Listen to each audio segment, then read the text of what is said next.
The information regarding these cases is sourced from open, publicly available materials on the Internet.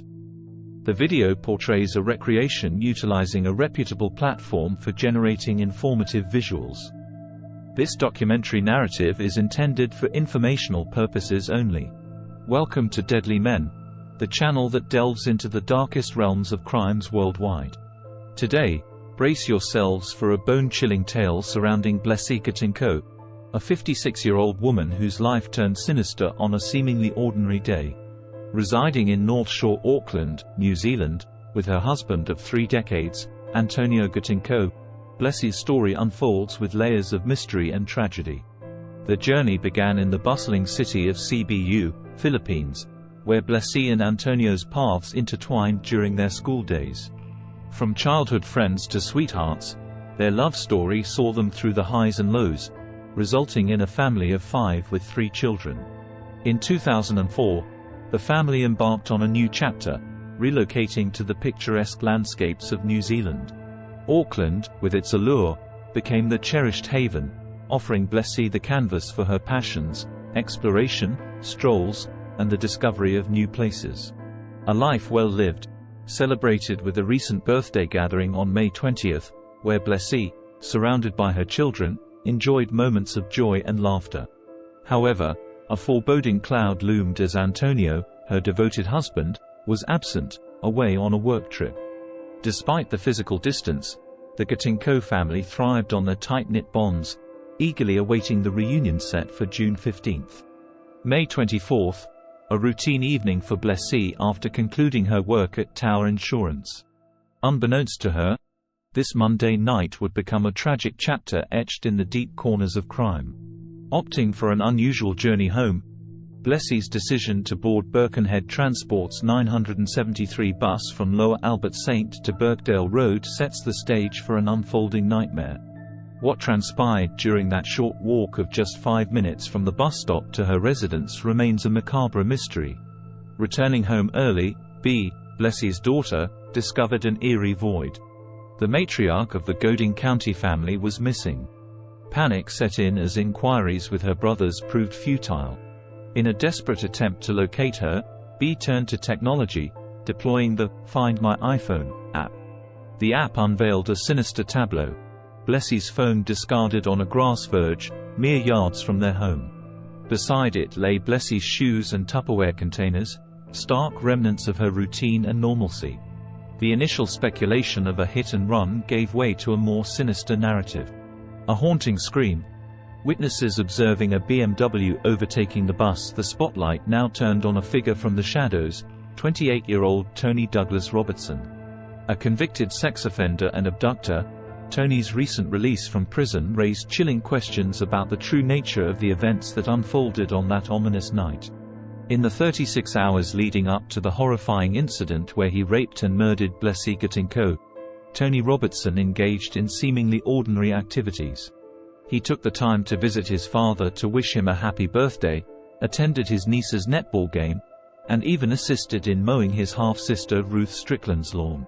According to Ruth, he was always perceived as a good kid, describing him as an excellent uncle and a top-notch brother. Little did anyone suspect the sinister turn of events that would unfold later. On the fateful Saturday, May 24th, of the preceding year, Tony left Strickland's South Auckland residence after a seemingly benign offer. He suggested that she could use his car for the weekend.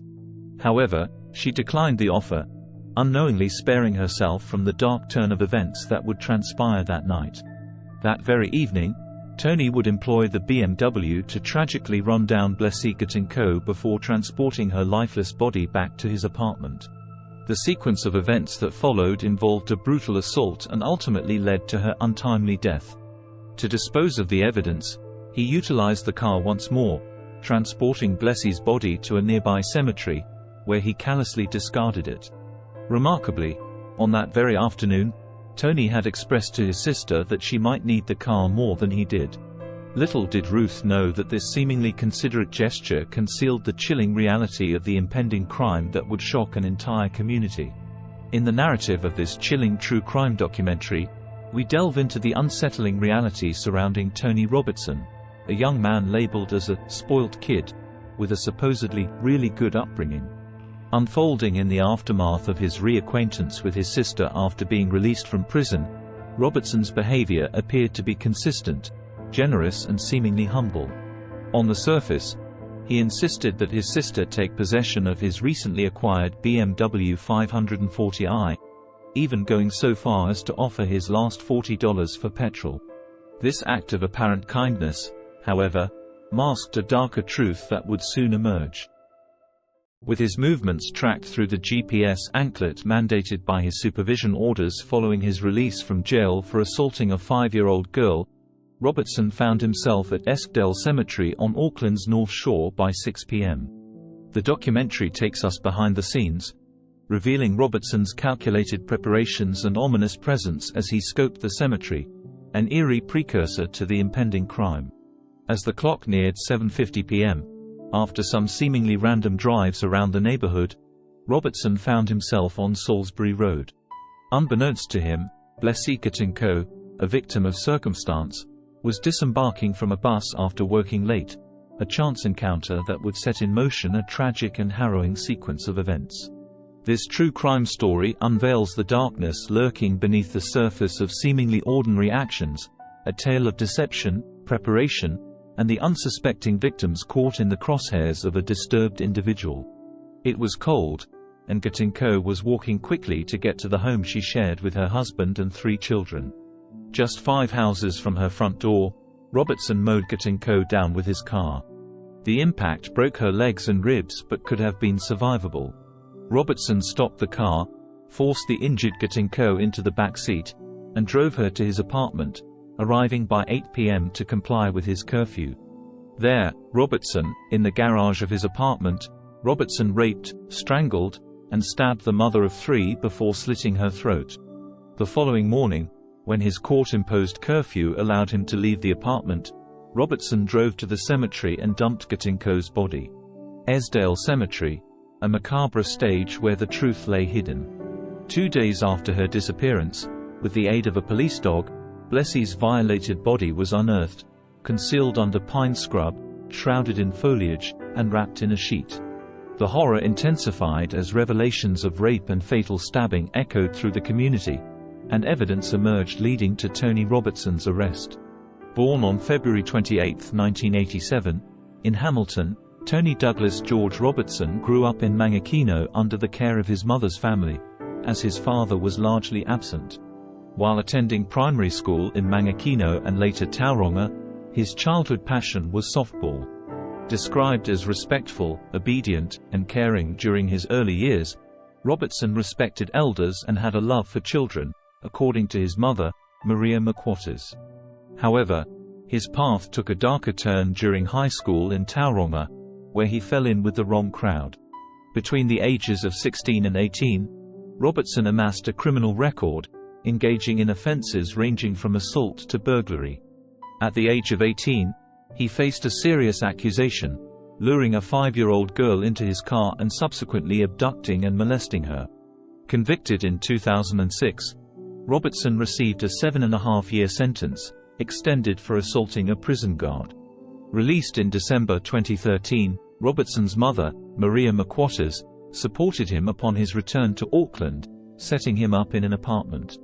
Despite her belief in his innocence, he faced new allegations in May 2014, accused of the rape and murder of Blessie Gotingco. Maintaining his innocence, Robertson claimed the incidents were accidental and drug-induced. McQuarters, echoing the sentiments of the family, remained steadfast in her disbelief of Robertson's involvement in the crimes. Despite the charges against him, she insists he is not the monster others portray, citing his aversion to seeing people hurt. The narrative presents a complex portrait of a troubled individual, leaving viewers to grapple with the dichotomy between the claims of innocence and the weight of the allegations against him in the vicious murder of Blessie Gotingco. The prosecution wove a chilling narrative detailing intentional vehicular assault, abduction, and a frenzied assault in Tony's Birkdale apartment. The intricate web of evidence pointed to a premeditated act, meticulously timed to evade detection.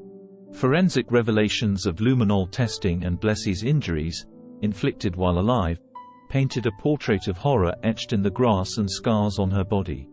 The expert witness's testimony laid bare the brutality: deep stab wounds, lanyards from her necklace embedded in violent strikes, and the haunting reality of strangulation. The court listened, aghast, to a litany of injuries that transcended post-mortem dragging, a symphony of suffering inflicted upon a woman seeking a routine journey home. In the defense's desperate attempt to rewrite the narrative, Tony Robertson's admission to causing Blessie's death took center stage. An accidental collision, panic-driven actions, and a cover-up to fit a semblance of normalcy unfolded in the courtroom. The defense argued that Tony unintentionally caused Blessie's death, asserting it was not planned. According to Tony, he accidentally hit Blessie, panicked, and inflicted injuries to stage a random attack. He insisted the injuries occurred post-mortem. Representing himself, Tony denied the prosecution's version, attributing his actions to panic and curfew compliance. He claimed his presence at the cemetery was drug-related. Tony contested DNA evidence's validity, citing contamination issues. The court heard conflicting pathologist opinions on Blessie's injuries. Tony testified he thought Blessie was already dead when placed in his car, attributing his actions to methamphetamine influence. He denied rape, attributing DNA to contamination. The jury disagreed, finding him guilty of rape and murder. Tony received a life sentence with a 24-year minimum and preventive detention, allowing indefinite imprisonment or recall in New Zealand. Yet, as the courtroom drama unfolded, the revelation of Tony's criminal past provided a damning context. A history of child sexual offenses, concealed from the jury, exposed a system's failure to protect Blessie and her family. The aftermath echoed a profound loss, a shattered family, and a community left questioning the efficacy of monitoring high-risk offenders. Blessie's tragic end exposed the gaps in a system entrusted with public safety, sparking inquiries and 27 recommendations for improvements.